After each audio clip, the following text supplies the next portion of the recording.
찬미수님, 지난 한 주간 안녕하셨어요? 지난주 제 영명 주기를 맞아 기도해 주시고 축하해 주신 덕에 행복한 한 주 보냈습니다. 감사와 봉헌의 삶이 되도록 노력하겠습니다. 감사드립니다.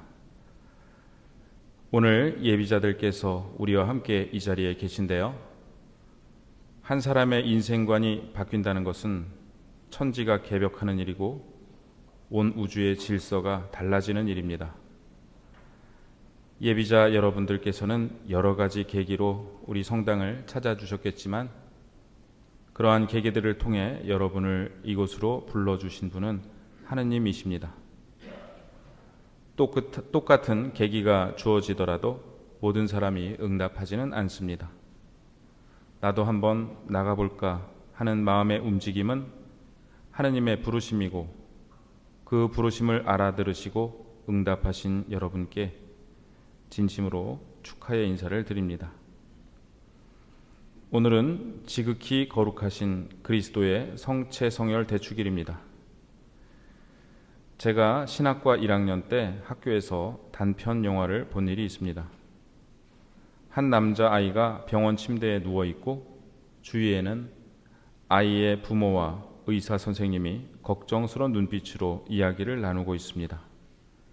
이윽고 의사 선생님이 아이의 여동생에게 말합니다.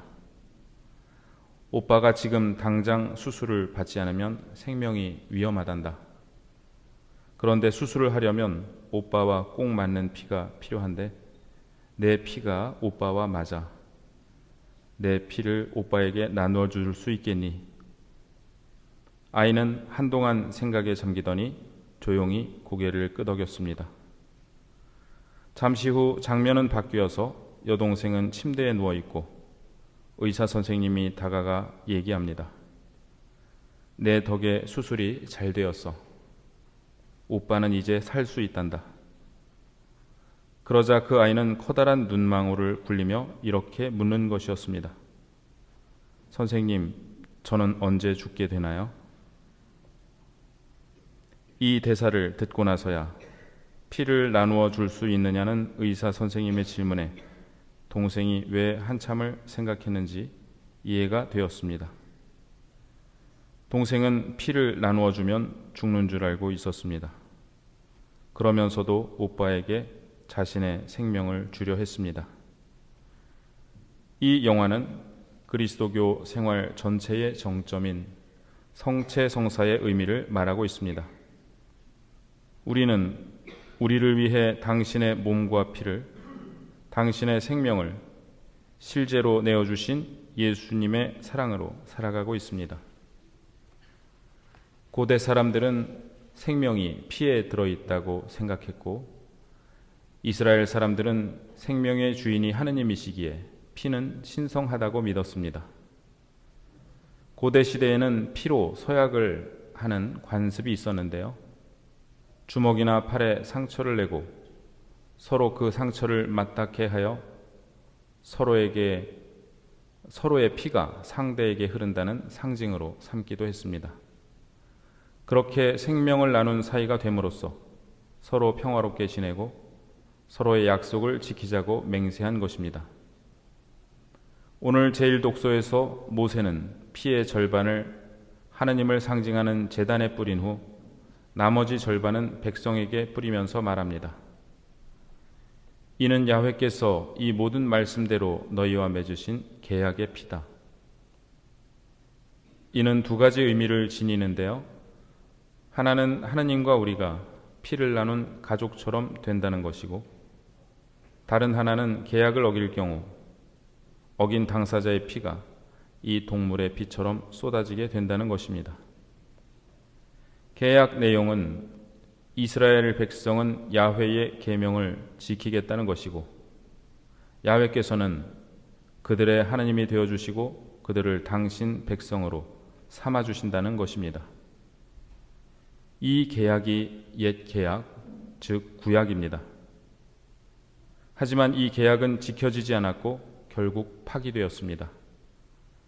하느님께서는 계약에 충실하셨지만 이스라엘이 계약을 어겼기 때문입니다. 그래서 하느님의 아드님께서 오셔서 새로운 계약을 맺으십니다. 이것이 신약입니다. 모세는 시나이 산에서 이는 야훼께서 이 모든 말씀대로 너희와 맺으신 계약의 피다 라고 말했지만, 예수님께서는 이는 많은 사람을 위하여 흘리는 내 계약의 피다 라고 말씀하십니다. 구약은 동물의 피로 맺은 계약이지만 신약은 예수님의 피로 맺은 계약입니다. 오늘 제2독서에서 히브리서는 말합니다. 염소와 황소의 피가 그들을 거룩하게 하여 그 몸을 깨끗하게 한다면, 하물며 영원한 영을 통하여 흠없는 당신 자신을 하느님께 바치신 그리스도의 피는 우리의 양심을 얼마나 더 깨끗하게 하여 살아계신 하느님을 섬기게 할 수 있겠습니까? 이 새로운 계약의 피는 제단과 우리에게 뿌려지지 않습니다. 대신 예수님의 몸을 우리 안에 영함으로써 예수님의 생명의 영이 우리 안에서 호흡하시고 우리와 영원히 함께 계시며 우리를 당신 소유로 삼아주십니다. 중세의 신심서적인 준주 성범은 성체 성사에 대해 이렇게 말하는데요. 이 거룩한 성사를 세상의 어느 한 곳에서만 지낸다 하고 또 세상의 한 사제만이 성체를 축성하게 된다면 신성한 신비를 거행하는 것을 보려고 그곳으로 가서 참례할 마음이 얼마나 간절하겠으며 이러한 사제를 얼마나 사모하겠나이까. 그런데 사제도 많고 사방에서 그리스도를 재현하는 것은 세상의 영성체가 아무쪼록 많아지고 그럴수록 사람에 대한 하느님의 사랑과 은총의 위대함이 더욱 드러나게 하기 위함이옵니다. 천주교가 이 땅에서 박해받던 시절 교우들은 수십 리 밤길을 걸어 미사에 참례하고는 동이 트기 전에 다시 길을 걸어 집으로 돌아갔습니다. 사제가 몇 명 안 되다 보니 다음 영성체 때까지 몇 달을 기다려야 하기에, 혹은 사제가 순교하거나 자신이 순교하게 되면 그것이 마지막 영성체가 될지도 모르기에 모든 정성을 다해 성체를 영했습니다. 그때에 비해 지금은 여러 곳에서 성체 성사가 거행되니 얼마나 행복한 일입니까? 그런데 영성체가 편리해진 만큼 간절함은 줄어들지는 않았는지 성찰하여 봅니다. 혹은 반대로 준비가 부족하다고 하여 미사 참례만 하고 영성체는 하지 않는 경우도 있는데요. 역시 준주 성범의 말씀에 귀 기울여 봅니다. 성체를 영하며 미사를 드리는데도 이렇게 자주 경솔하고 내 마음이 차갑거든 만일 이 약을 쓰지 아니하고 이 큰 도움을 찾지 아니한다면 어찌 되겠나이까. 옛 계약인 구약은 이스라엘 백성이 계약에 충실하지 않았기에 파기되었습니다. 그렇다면 신약은 어떨까요? 새로운 계약은 파기될 수 없습니다. 왜냐하면 하느님께서는 당신께만 의무가 있는 불리한 계약을 맺으셨기 때문입니다.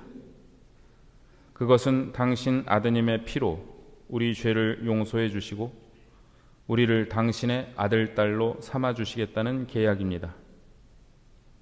이 계약은 우리의 불성실함 때문에 파기되지 않습니다. 오빠에게 피를 나누어 준 여동생이 오빠에게 아무런 조건을 요구하지 않았던 것처럼 예수님께서는 우리에게 어떠한 조건을 걸고 계약을 맺지 않으십니다.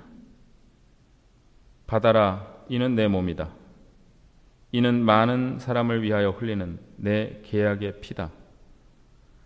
이 말씀 안에서 예수님께서는 영원히 우리를 사랑하실 것임을 약속하셨습니다.